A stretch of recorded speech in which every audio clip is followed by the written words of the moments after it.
I think it's because your brain's slow. Probably. And so by the time it catches up, it's like, oh, that looks fine. But I also find we don't move our mouths as much as we should when we're talking. We kind of, yeah. Really? You want us to be more mouth enthusiastic? Yeah. We got to be more mouthy on this show. That's what my wife says. You know who needs to be less mouthy? My wife. That's got some attitude on her lately. Woo. I think the towing life has corrupted her. I think actively being involved in the towing industry has corrupted her view on life. Like, she has an all new hate for people. Can we start this, Shiznit? We never played the video of the car launching over the tow truck. It's the good old was. Oh, too late now.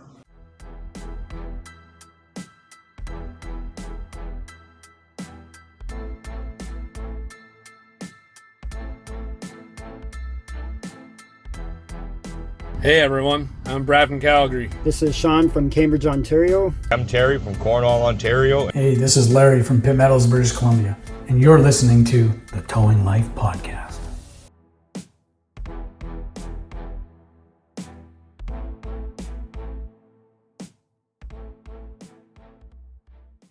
Welcome to the Towing Life podcast, where the ditches are deep, the trucks are loaded, but the drivers are not. I'm your host, TowManG, and as usual, I am joined by my co-host, friend, and former co-worker, the man with very strong opinions, Mr. PlainGuy. What is going on, G? What is going on? Oh, not too much. How about yourself? Oh, it's been another busy week. Things are finally feel like they're starting to settle down. It has really been a nice change of pace. I feel like I'm still exhausted. You know, whenever you go hard, like you go pretty good for a while, and you go, and then you finally get some rest, and you get like a day or two where it's a little quieter, and you're like, I should feel better. No, I'm still exhausted. I think it's I don't want to call it burnout because there's so many operators out there that are working much harder than I am and much longer than I am, right? Like I don't want to sit here and say, "Ooh, I got me that off as burnout." But at the same time, it's definitely, fatigue sets in and it affects us all differently. So I'm not going to complain any longer about that because I think it is pointless. Well, you also don't have the years of experience doing that job either that a lot of people would have and are able to handle that different type of fatigue better. True. I find I'm not and I think that's every job affects people differently, right? Like towing, depending on what kind of day you're having, can affect what kind of fatigue you have, right? I mean, if you're pumping out 20 local calls, you're going to have physical fatigue, right? Like you're physically tired and probably mentally too. If you were doing long haul, let's say where you put in an 8-hour, 10-hour round trip day, you're not going to be so much physically exhausted, but you're definitely going to be mentally exhausted. And I find a lot more working through the office and different things that we have projects going on. I find myself more mentally tired than I am physically. But either way, like I said, I don't want to complain. I'm not complaining. I'm just explaining. Or anybody comes at me. So before you come at me, it is a good time to mention, and if you wanted to complain about me complaining, the irony behind this, where can you find us? You can head over to www.towinglife.ca where there's a wonderful contact form there. We receive responses through there. You can find us on Facebook at the Towing Life Podcast. You can email us directly at thetowinglife@gmail.com. Or if you're watching over on the YouTube side, as G likes to point out on his wonderful banner behind him, you can comment down below. Do not forget to hit that like, subscribe, notify the little bell. That way you know every time there is a new episode, which has consistently still been every Tuesday for the last, I don't know how long. I think we missed one or two of our 97 episodes. That's right. You are at episode 97. What a journey. The grind for 100 continues. And with promotions and everything that we've got running on, like the recovery of the month, going right up until the new year, we will be well into the 110, 120, 130, whatever it is going to take to continue bringing you guys content. Gee, why do you look so confused? I'm trying to think if we actually missed a week. Because I know think we we took did a week over off the in holidays. Christmas. Yeah, I think over the holidays there was actually a week we didn't post. But we were planning on not posting that week, I think. That's what I mean, but it's still technically, it's not 97 weeks in a row that an episode has come out. True. Right? That's what I'm trying to get at here. Don't overthink it. Okay. Don't- I was don't- overthinking it. I seen you having the mental breakdown. Yeah. The steam was coming out. The forehead was getting kind of red. Yeah. I mean, it does you, that. you were having a tough time on that one. Speaking of overthinking, definitely don't overthink the recovery of the month. It's stupid easy. Send us a couple of pictures and a description of the recovery. Send it over to us. You have a chance to win a $50 Amazon gift card if we pick yours for the month that you submit. Absolutely. And even if you don't see yours the month that you submit it, it still is in the pool with a chance to be won every month after that. So, gee, where can they send their submissions, or where should they go for more information?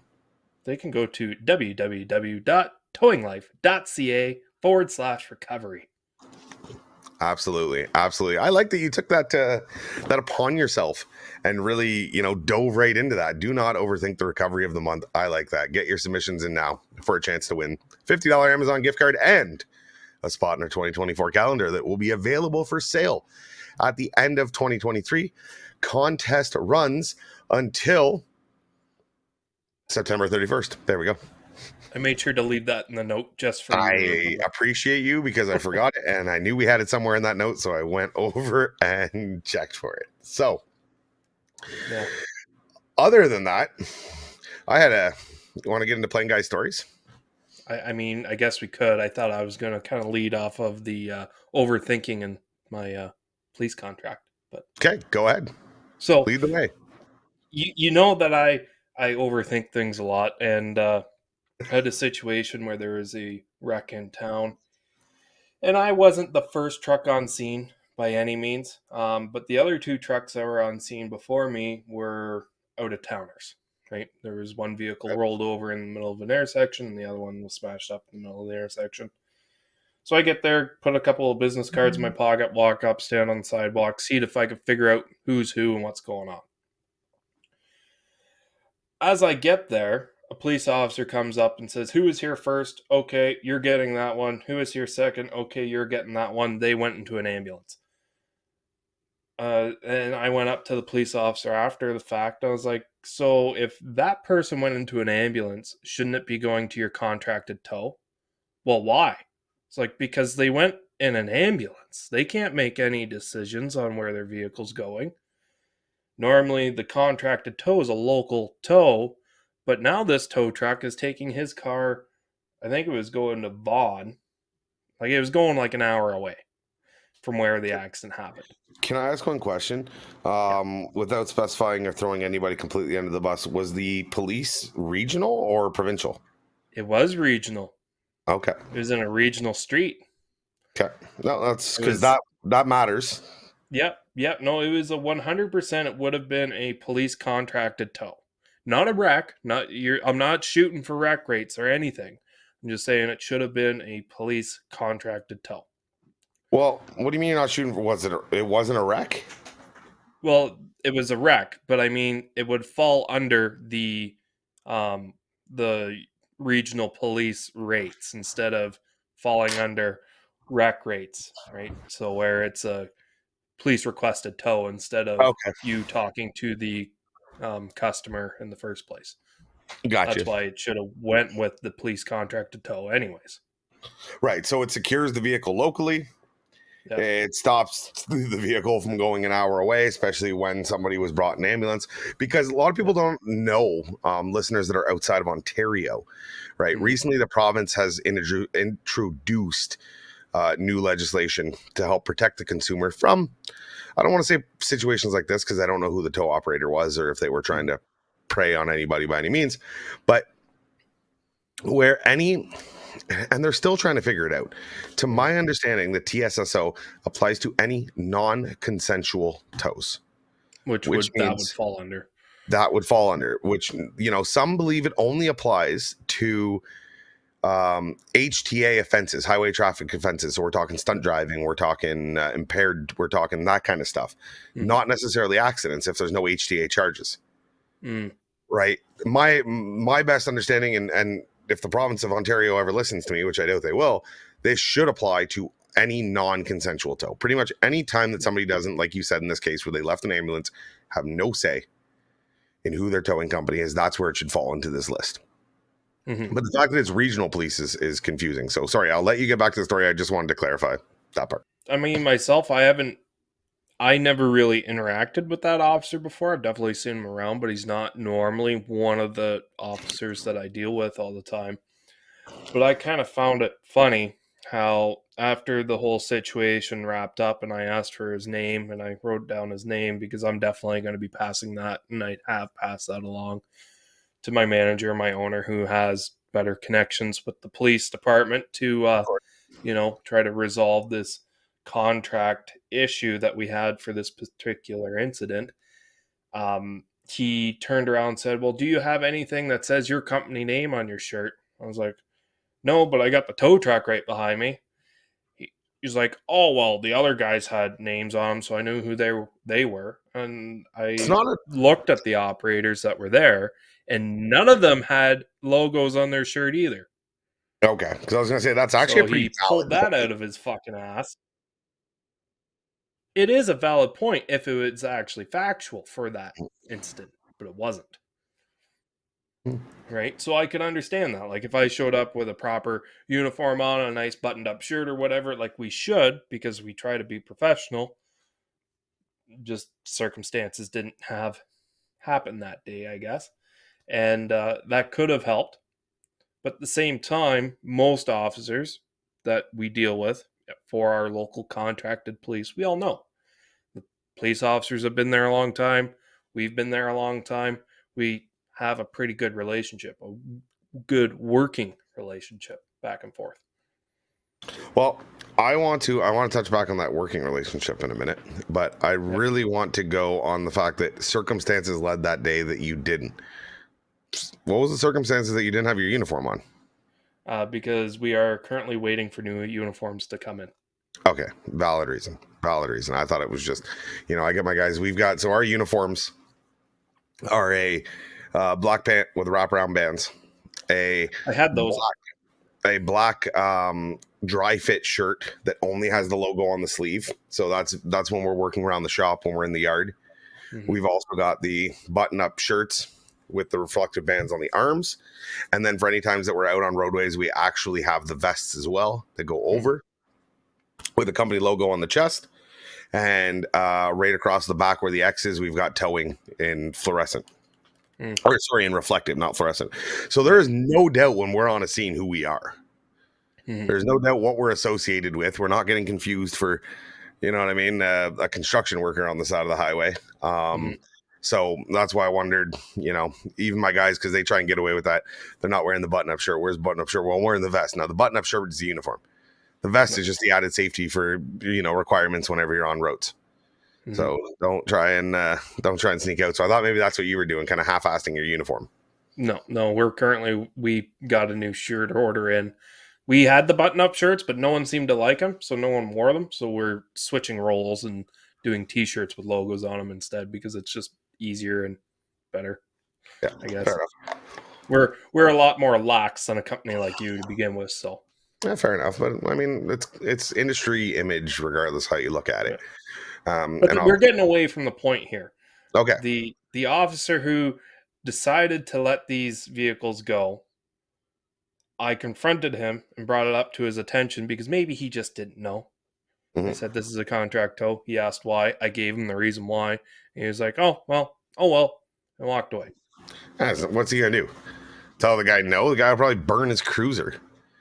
That's actually a mean thing to say. I have no idea who these companies were, if they were nefarious players in the industry or just stand-up tow trucks trying to make a living.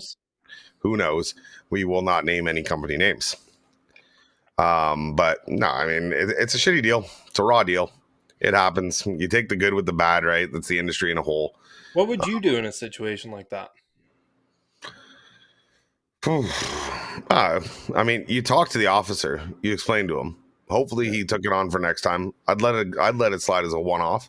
And if I have multiple encounters with that officer where I see a pattern developing on that kind of thing, and that's maybe where you would have a conversation with the police force, just to kind of clarify it and make sure that everybody's on the same page, right? Checking in every once in a while with your police force. It's not the worst thing to do, right?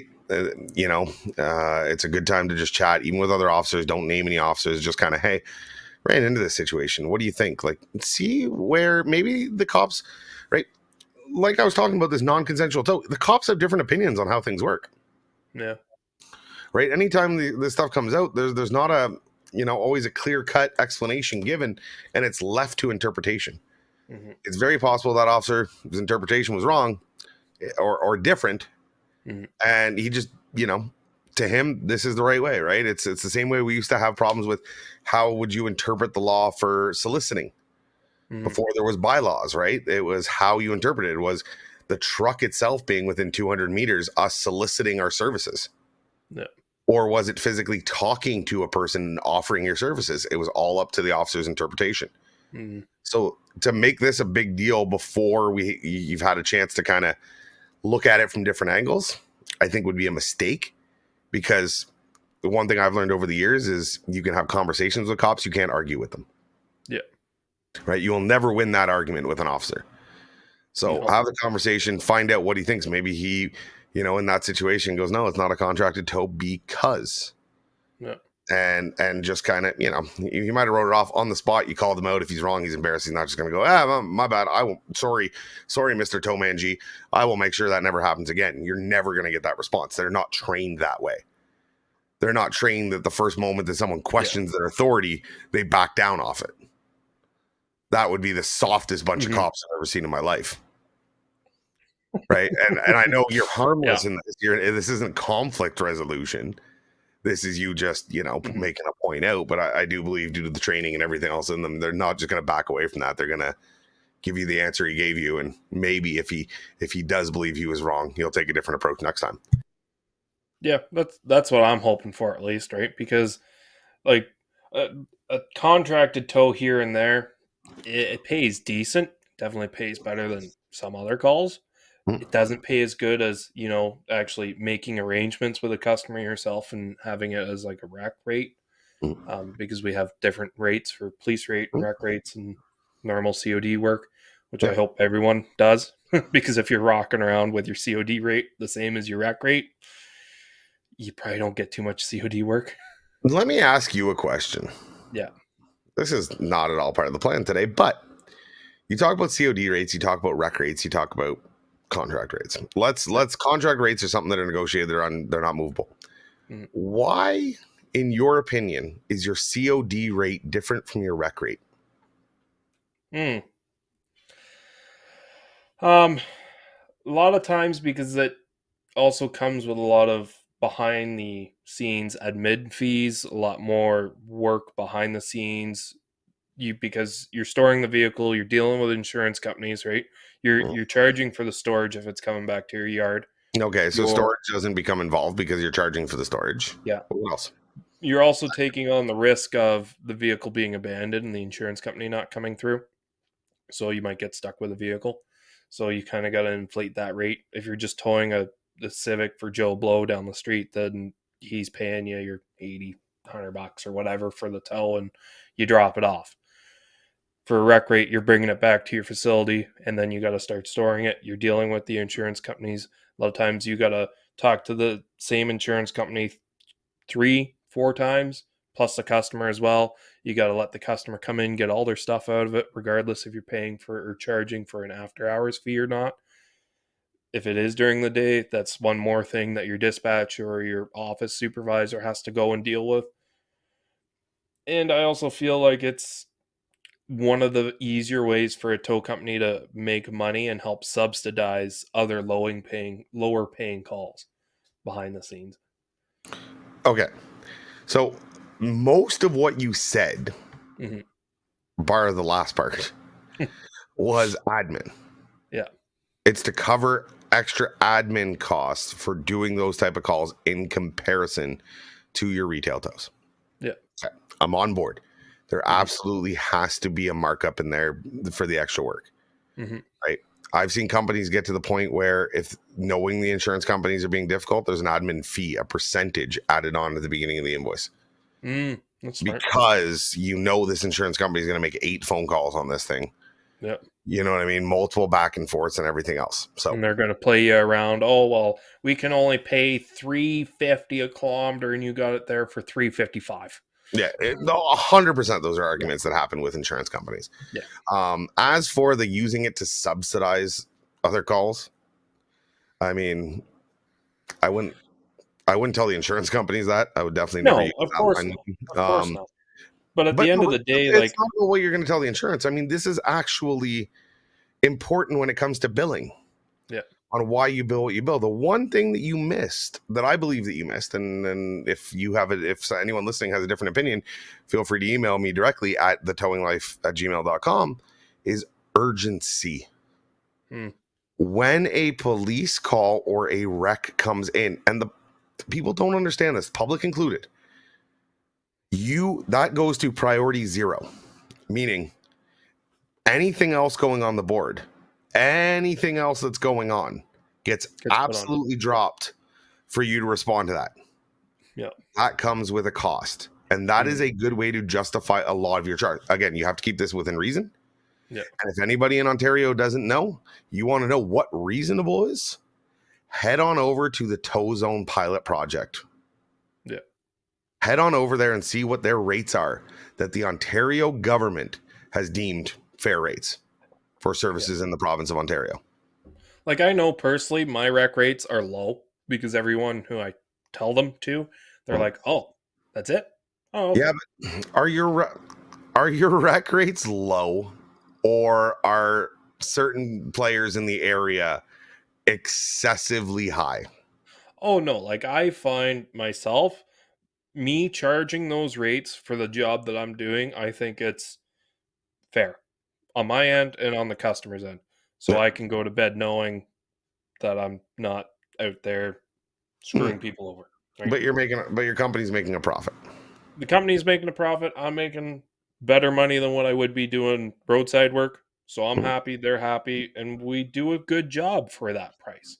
We do our cleanup. Cleanup's normally included, unless it's like severe motor out of a car and it takes a second truck or stuff like that. Do your wrecks, is everything broken out individually on charges? Meaning, like, we have an initial fee. That is that straight up initial fee. Then on top of that initial fee, we have mileage. Then there's flatbed fee, winching, cleanup with and without absorball. Right? Like, we have, if we're just cleaning up debris, I mean, if there's a pile of debris, I'm not charging hundreds of dollars, right? You're talking well under $100, but there is a fee for that. And the best thing we've done to accommodate all of this, and where we've managed to save all of our fights, because there's so many, I mean, we've all seen the invoices online. Yeah. Holy, just, it's like $5,000. Okay. Yeah. For what? Or it's like 5,000, or like, $500 hookup, mileage at this, cool. Okay. $150 strap fee. The hell is that? You know what I mean? It's $250 dolly fee. And again, we're talking Canadian funds, and I'm not criticizing anyone who gets paid for it, but I'm just saying, as long as your rates are reasonable, but they should be broken out based on services provided, right? A flatbed, just like it would with the roadside, just like it would with retail, gets an extra charge. Winching, but photos, is where I was going with all this. Photos will save you everything. Yeah. Well, you needed to winch it. Well, the customer said it was just on the side of the road. Well, the customer's full of shit. It was upside down in a river. Right? Here's the photo. Click. Why does it need dolly? Why does it need a flatbed fee? Because it's a front wheel drive and the rear wheel's bent. Click. What did you actually clean up? Click. Why did you need traffic control? Before and after photos. Click. Yeah, like, you know what I mean? God damn it. Click, click, click. It's not going to say click anymore. The camera goes ka-ching, ka-ching, ka-ching. That's me guaranteeing I'm going to get paid off this, because now I can justify my rates. And no one can sit there and call me a criminal because I'm just marking up stuff. No, I'm like, here's why, and move on with your day. Anyways, that was a very off-topic conversation. Well, no, I don't think it really is, because I personally think, especially a lot of the older guys in the industry, they've been around, and a lot of them have been around since before smartphones, and they never had to do any of that. They've been doing the job, and they've been doing it well for 20, 30 years, or however long they've been doing it. And they're like, I was doing it good back then. The job's still the same now. Why are you making me do all this extra stuff? You paid the bill yesterday. You better pay the Yeah. bill today. Yeah. And that's a Well, that's mentality that, I mean, I feel that way to a certain extent. It's like, these are our rates. I write in the comments of why I'm charging, like an extra $100 winch fee because it was an hour and a half long for recovery or whatever, right? That's just a number thrown in. okay. Okay. Anyways, Yeah, I know your brain um, doesn't work quick enough to throw out random numbers, so bullshit. But anyways, continue.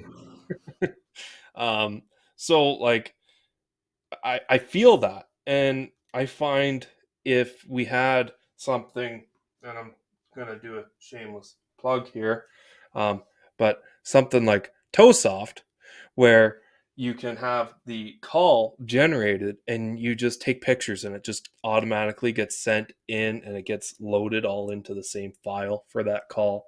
And then your dispatcher has access to that. Not taking pictures yourself on your phone and then remembering them to email them to the dispatcher or trying to print them out yourself to put with the invoice. None of that. None of that. You take the picture once and it just gets automatically attached to that Okay, call. well, easy when you say it just gets automatically attached. The operator still has to upload it to the call. But yes, Yeah. it's uploaded. Everyone has access to. Hell, you can even have it if you send your invoices by email. You can have it send the photos with it. Yeah. So Yeah. yes, no, But 100% you are I'm right. I'm a big fan of making everything as stupidly easy as possible because, like you've always said, a good tow truck driver is a lazy tow truck driver, and we are effing lazy. So if you can make it as easy and as streamlined as possible, we'll do a lot more. Oh, I'm all for easy. I'm all for easy automation, right? Mhm. I'm working on a project right now with our impound manager, Your aka wife. my wife. Whenever our drivers do, they have a system through TowSoft. We do use TowSoft, and they impound the vehicle through there. But we always have an entry form, right? Which is what used to be a piece of paper Mm. that they would fill out all the information on, and that piece of paper would then Mhm. get put it with the keys. Once the impound was processed, that paper would get scanned. It would get put into the call on TowSoft, and then the keys would get filed and so on and so forth. We have gone away. We have gone to a completely digital entry Mhm. system now. The drivers come in, they grab their smartphone, there's a QR code on the wall, they scan it, they fill out all that information on a form. Date, make, model, VIN, location of Hmm. vehicle, extra charges they charged, everything is done digitally. When they hit submit, we have automated it to the point it is something we are still working on, where first thing happens, my impound manager, whoever that may be at the time, and this is right now my wife, will get an email notification. You have a new impound entry. Here's all the vehicle information. Then Hmm. it'll go on there. Was it commission call? Because as you know, we run hourly and commission. If the driver selected Yep. yes, operations and accounting will get an email. This call was just impounded. Mm. It is a commission applicable call. If the operator notes on it that it is required a tow to a collision center, which will require a tow out from the impound on the next business day, it automatically sends an email message to the dispatch and the impound administrator advising them that this vehicle is going to be required to go to CRC at the next available time that CRC is open. Oh, that's cool. This is all automation Mhm. that is built that just took away and makes everybody's life easier. Mhm. So as soon as that impound happens, it's not okay, grabs the paper, okay, enters the paper, and then forgets, oh no, it said CRC on it. Okay, let me go tell dispatch this car's got to go to CRC. And everyone's aware right off the hop as soon Yeah. as the car gets impounded. Yeah. And I don't even think it's just to that extent. Like, I've had it multiple times, and as most of you can probably figure out, I still do a lot of things manually. The company I do does paper bills and everything like that. So a lot of times you bring something in probably after hours. You got a nighttime dispatcher who's also a driver as well. And I feel like a lot of companies still work that way. I bring a vehicle in, I write up the bill, I may or may not be putting that bill in the office as soon as it's dropped off, depending if I've got other calls on and I just got to turn and burn.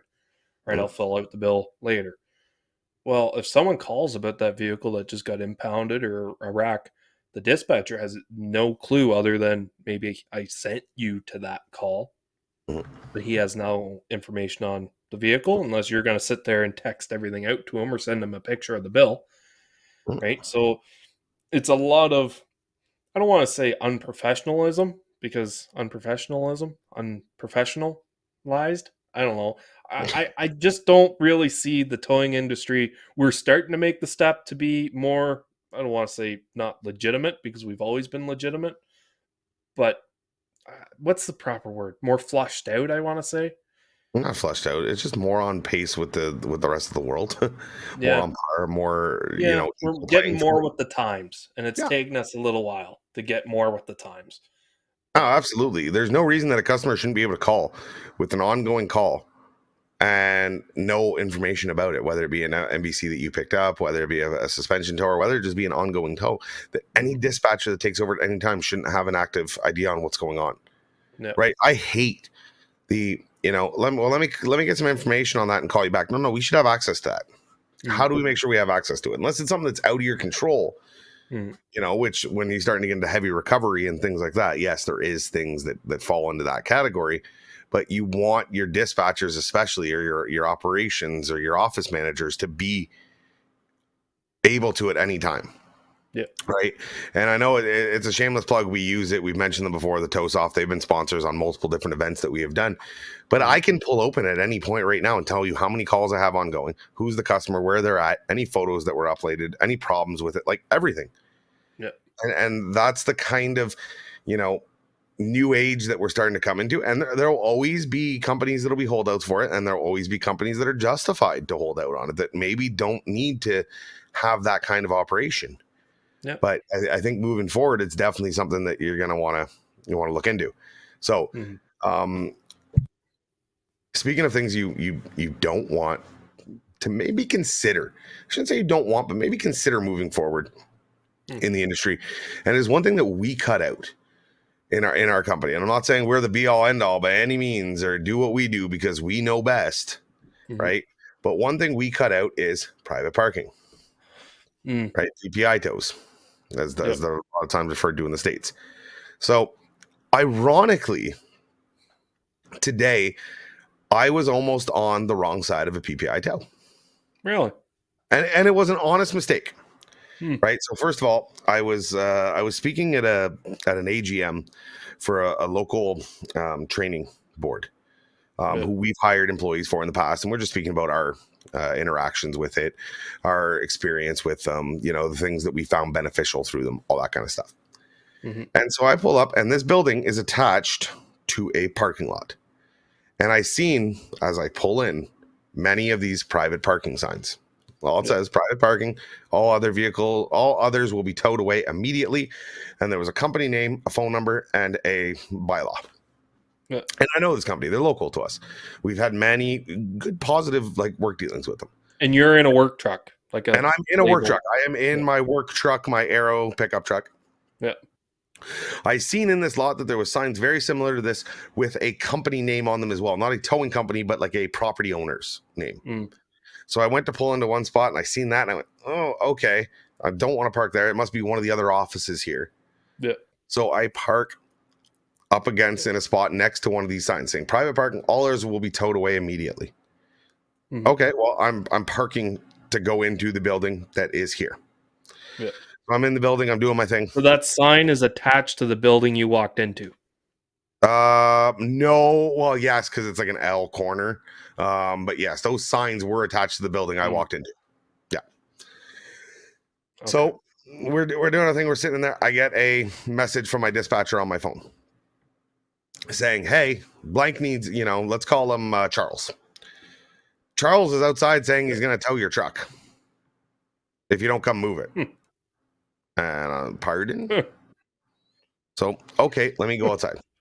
So I go outside and I see Charles, and Charles isn't anywhere near the process. He would have had a really fun time getting his truck at the angle to get mine. But anyways, they are hooking up another vehicle in the property, and he's parked in front of mine.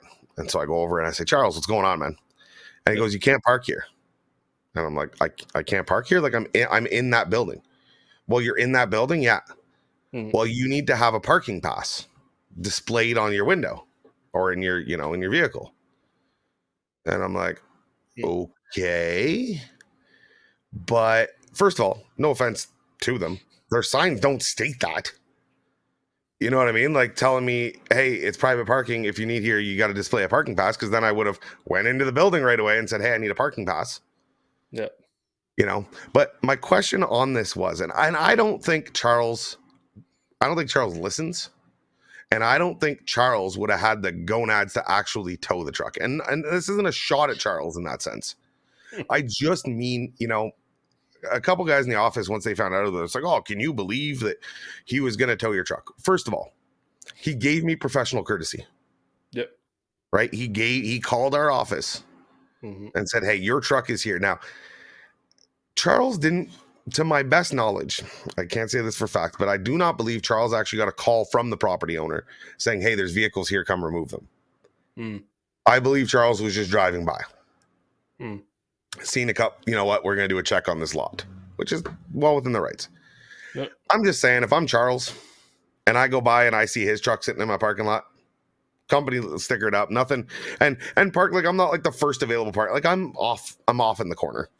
Yeah, was the parking lot like full too? Nah, there's probably about half a dozen spots open. It wasn't a huge parking lot, but there was probably about half a dozen spots open. I'm probably going, if I come back in a couple hours and it's still there, maybe I'll give him a shout. Yeah. Say, hey, what's going on? Where's your guy at? Not call the company saying you're going to get towed if you don't come move your truck. Yeah. Like, the professional courtesy, the brotherhood that we talk about. I'm not looking to get out, hey, if I can't park here, I'll move my vehicle. Right. But I just found the way it was taken. And again, it's not like we have any bad blood, and it's not, you know what I mean? Because I'm sure there's companies that would just, I'm not calling that guy. I'm hooking his shit and I'm taking off. Yeah. But in a small town like ours, I don't think that would have done anything, any benefit. I don't think it would have helped anything. And if anything, it would have hurt more than it helped. So I can't see why Charles would bother. But it's kind of more frustrating that we are in a small town. We stopped doing private parking because it is a bad public image. Right? Like, we're not a hustling, bustling city. Right? We always tell people, they go, well, I've got somebody parked in my lot and I want it removed. Okay, no problem. You call the police or the bylaw and have them call us and we will remove the vehicle. Right? If police or bylaw are involved, we will go remove the vehicle. And as the contract tow for the police, I got no problem, because when that person comes storming into my yard and they go, you towed my car, and I'll be like, the police ordered us to tow your car. It is not, you towed my car. Yeah, I was driving through the lot and seen you weren't supposed to be there, so I towed you. Read the signs. Like, it doesn't work. And I'm not saying this doesn't work. Again, I'm not shitting on anyone that does PPI. Right? PPI can probably be a very profitable towing service in certain cities, in bigger cities. I'm just saying, in a small town, right? When we worked together, we never did private parkings, I don't think. And if so, it was ordered, I believe, by the police. Yeah. I remember we actually had a situation once where there was someone who was blocking someone's driveway, and they decided to go fishing and left their vehicle parked in front of across someone's driveway. Yeah, and he called us, is like, just move it for me. And we're like, call the police, they'll call us out to tow it, because once again, bad blood. Yeah. Well, bad blood. There's no, it's not going to make anybody happy. Yeah, I remember that. It wasn't a classic car too. Was that one a classic I think car? it was a minivan. Okay, I remember doing a classic car when they had a classic car show going on or something. Somebody had parked across a very similar situation. And I think the police actually did call us on that one. Yeah. And the big thing is, okay, who's paying, right? Because what if you get that 96 Honda Civic in that parking lot and you tow it? Well, it's probably not worth the tow bill. That's the other thing. Depends what the tow bill is too, right? Yeah. But I don't know. I'm not a big fan of private parking. I'm not shitting on anyone that does private parking. I'm just, in a small town for us, it was a bad public image. So, and just the interaction with this one alone.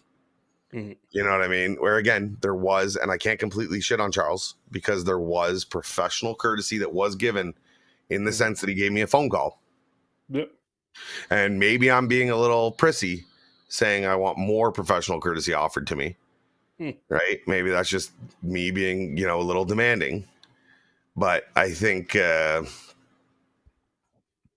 something I would have done, maybe approached a little bit differently. So, Charles, I'm sorry if you're listening. We didn't. No one was hurt in this in the making of this segment. Charles' name was changed to protect the innocent. I can't believe you picked Charles because that just brought up. I don't remember if I told the Charles story on this podcast before. I think I did. The Charles story? The Charles story. It was about impound management, and it was Charles was here to get his... Charles killed somebody and whatever else, and he had to move. Yeah, I do remember the Charles story now. Yeah, that I can't remember what episode that is, but if you know, put it down in the comments, or we'll find it and try to pin it somewhere. Every time I hear Charles, I just think Brooklyn Nine-Nine. I don't know if you've watched that show or not. Oh yeah. Of course, I watch Brooklyn Nine-Nine. That's like the GOAT. That's the GOAT. I don't know if I would go with greatest GOAT, of all time. I know what GOAT stands for, okay. But I don't think I would classify Brooklyn Nine-Nine as a GOAT. Yeah, I think it's up there with The Office, to be honest with you. I don't... All-time best TV... I don't know. I never really got into The Office. I do love Steve Carell, but I never did get into the Office huge. I never liked that. Well, it was a weird comedy that I just wasn't into. I'm a big... this is where my wife and I fight. She's huge Friends, right? Like Friends, you know her. She's Friends. And I'm a big fan of How I Met Your Mother. I really do enjoy How I Met Your Mother. I still wouldn't call it the GOAT. I don't think there's a single show that I watch that I would call the GOAT. I cannot think of one off the top of my head because I don't believe there's a greatest of anything of all time. I don't even believe Tom Brady's the GOAT, and you can fight me and at me on that one.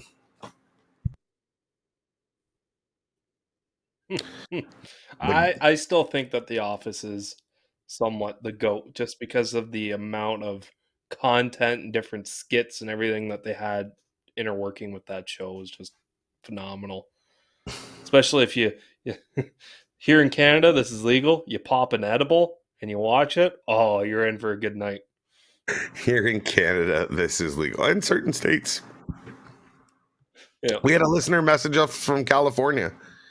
So, I mean, it's legal for him too. All right. So, advice to you guys if you're non-CDL drivers in the States who are able to consume, whether it be medical or recreational, watch the Office and have a little chuckles on G. Actually, we did get a message from our fishing story last week. And I don't have the message up in front of me, but I can definitely go over it. Where it was an operator referencing a job that he had gotten done, where an employer, he didn't get done. His employer messaged him saying, "Hey, do you have your wetsuit or your dry suit with you? You might have to go swimming." And the operator's response was somewhere along the lines of, "Yes, I do, as well as my Swift vehicle recovery, like my water recovery certificate, which are all available for rent at a price." Yeah. Right. And the boss's response was a picture of another operator up to his neck in water in what seemed to be a flowing river with a vehicle barely exposed, going, "Never mind, I found somebody that won't charge me a fee." And he goes, "Would you ever put your operators in that position?" And the answer was no. Right. When we were dealing with my fishing story, I was in a little cove with zero current, with a vehicle that at worst in that case, I was up to my waist. This operator looked to be in flowing water. Yeah, I pulled the picture up here. Yeah. I can't show it because it's not edited or anything, but it's not great. No, he was in flowing water. Like, that looks like a very hazardous situation. Very. Maybe it's something we can pull up for next week. No, I would not put my operator in that position. That is where a fire department or any water rescue team should be involved. And, if we're too quick to do it on, if we don't have the resources or we don't have the context, it's easier to just wing it than professionally getting in contact with the people that should be doing things. And eventually people like that end up being killed or hurt or something worse. So no, as a supervisor, I would not put myself in that position. in reference to the water recovery that I did, again, it was up to my waist, no current. I mean, there was still safety precautions that should have been taken. Crocs, we've learned, right? Crocs I'm gonna invest in Crocs. I hate Crocs, but they make sense for this kind of thing. I hate them too. The girlfriend loves them though. I know, but they would be perfect for this. I hate them, but I'm like, yeah, you know what? Those would actually be great. They'd kind of protect my feet all around, stay on my feet, give me a little bit of grip. The only downfall to that is you're going to wear them the next time you do a water recovery, and then you're going to realize that they're comfy when you walk out. And then you're going to start wearing them around the house. And then you're going to start wearing them when you go out in public where you really shouldn't be wearing your Crocs. And then you're just going to become a Croc person. I mean, the only way I feel like if I was going to be a Croc person, I'd be a person that wears socks and sandals too. Mm. And I absolutely refuse. I am not a press by any means. I have more work clothes than street clothes. And I don't have a crazy shoe collection. I have like one pair of shoes, maybe two, a pair of work boots, and a pair of flip-flops. Right? Like I have more hats than anything else. Hats. Holy shit. I have a lot of hats. But other than that, I'm a very simple type, so I can't see it. I think I got 4 hats on the go. What's that? I think I have 4 hats on the go, 2 pairs of work boots, and a pair of flip-flops, and that's all I got. Hats on the go, I've probably got about a dozen, if not more. Now, for the most part, a lot of them are the same. Like I have secret time. I go through more work hats than any of my staff. And the reason is because I love having a fresh hat. And so I should keep wearing one but I always forget to switch them out. Right? Put my work hat on. I just got so they end up getting pretty dirty. Like you get out called to a wreck, the last thing I'm remembering is to switch my hats. Yeah. And so I have, on my hook that I'm seeing right here, I've got probably 2 different colored company hats. I've got my BakPul hat on now. I've got a couple brewery hats that I've worn. I've got a couple hats in the rotation right now. So fun fact about me, I have a lot of hats. But so no, I could see me wearing absolutely going out on my deck in my backyard, whatever, with my dog. Sure, I could see myself wearing Crocs if they're comfy. Yeah. That's about where they're going to end. Unless I'm going through a drive-through. Wife and I are having a late night. We do it every once in a while now, a little late night run to Dairy Queen. Yeah. And I've been in running shorts and my flip-flops in my truck kind of thing, just because I'm like, Lord forbid I get a call. I always say I'll never go out of the house. Like I'm currently wearing pajama bottoms because, you can only see from here up. I have worn some pretty, I haven't done it naked. I always say I'll never go out of the house or I'll never go off my property wearing pajama bottoms because that one time that I do is when my truck will break down or something bad will happen. And then everyone's going to see me walking around in my pajamas.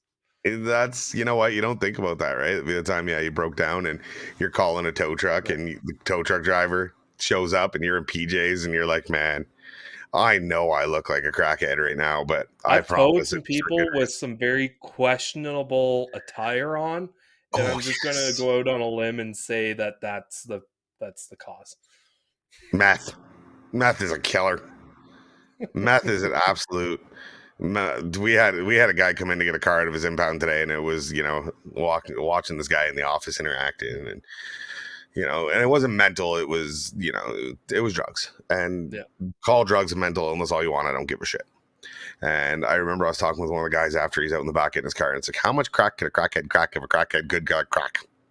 And as soon as I said it, he just looks at the guy and he's like, oh yeah. And that's the fun part of police towing. You never know what you're going to get and what kind of people you're going to experience. So that being said, we are getting close on time. Do not forget, if you haven't already, submit in for the recovery of the month. Head over to towinglife.ca/recovery. We are coming up, I don't know what day this is airing. I don't know what day we are at this point. But it's the first episode. This is coming out the 20th of June. 20th of June. So 2 episodes from now, we will be announcing the July winner. Don't forget, July 4th. Hey, we're going to have an episode that comes out on July 4th. Wait, is July 4th going to be our 100th? Wait, let me see. 97, 98, 99 is July 4th. So we should do something a little special. Maybe we'll get some hats. We'll get some whatever. We'll celebrate July 4th. Next week we have to do the recovery of the month Why? because It that's comes out July 4th. Oh. No. the next episode that we got to do comes out on the 27th. Yeah, but that's not when the recovery of the month comes in. It comes in the first. That's the last episode of the month. Oh, okay, so it is in the next one. Stay tuned for July 27th. June 27th for the recovery of the month. For June, I am glad TowManG keeps us on pace. So, that being said, head over to towinglife.ca. Towing Life Podcast on Facebook. You know where to find us. We will see you next week. Take care. Toodles.